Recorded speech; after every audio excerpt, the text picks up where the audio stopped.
नागपूरमध्ये झालेली घटना ही समाजकंटकांनी पूर्वनियोजित कट करून केलेला हल्ला आहे असं सांगत कुणालाही सोडणार नाही, दोषींवर कठोर कारवाई करण्यात येईल, पोलिसांवर हल्ला करणाऱ्यांचा रोखठोक हिशेब होईल अशी ग्वाही उपमुख्यमंत्री आणि सभागृह नेते एकनाथ शिंदे यांनी विधान परिषदेत याबाबत निवेदन देताना दिली। राज्य अस्थिर करण्यासाठी अशा प्रकारचे कट रचले जात आहेत असा आरोप त्यांनी केला।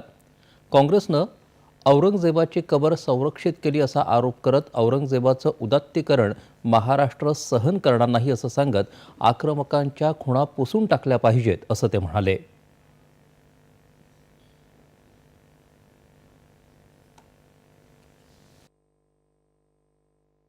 औरंगजेबाचं उदात्तीकरण करणं काय आणि म्हणून या ठिकाणी याचं उदात्तीकरण थांबावं।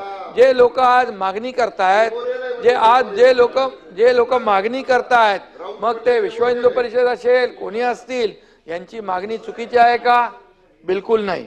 आणि म्हणून आतापर्यंतच्या इतिहासामध्ये अनेक देशांनी जे जे आक्रमणकारी होते त्यांच्या खुणा पुसून टाकल्या आणि ज्यांनी शौर्य गाजवलं त्यांच्या खुणा ज्या आहेत या तिथून ऊर्जा आणि प्रेरणा घेण्यासाठी ठेवल्या। माझं सभापती महोदय एवढंच म्हणणं आहे की या ठिकाणी जे औरंगजेबाचं उदात्तीकरण करतात ते थांबलं पाहिजे। शिवसेना उभाटा पक्षाच्या सदस्यांमध्ये जोरदार खडाजंगी झाली। हिंदुत्वाचे आणि बाळासाहेबांचे विचार सोडून खुर्चीसाठी काँग्रेससोबत युती केली असा आरोप एकनाथ शिंदे यांनी यावेळी केला। लोकसभेच्या निवडणुकीत दहशतवादी याकूबची कबर कोणी सजवली, पाकिस्तानचे झेंडे कोणी नाचवले असा प्रश्न त्यांनी उपस्थित केला। पंतप्रधान मोदींची माफी मागून पुन्हा युतीत येण्यासाठी प्रयत्न करणाऱ्या शिवसेना उभाटा पक्षप्रमुखांनी पलटी मारली अशी टीका त्यांनी केली। त्यापूर्वी विरोधी पक्षनेते अंबादास दानवे यांनी या संदर्भात स्थगन प्रस्ताव मांडत पोलिसांचं दुर्लक्ष झाल्यामुळे नागपुरात कालचा प्रकार घडला असं ते म्हणाले।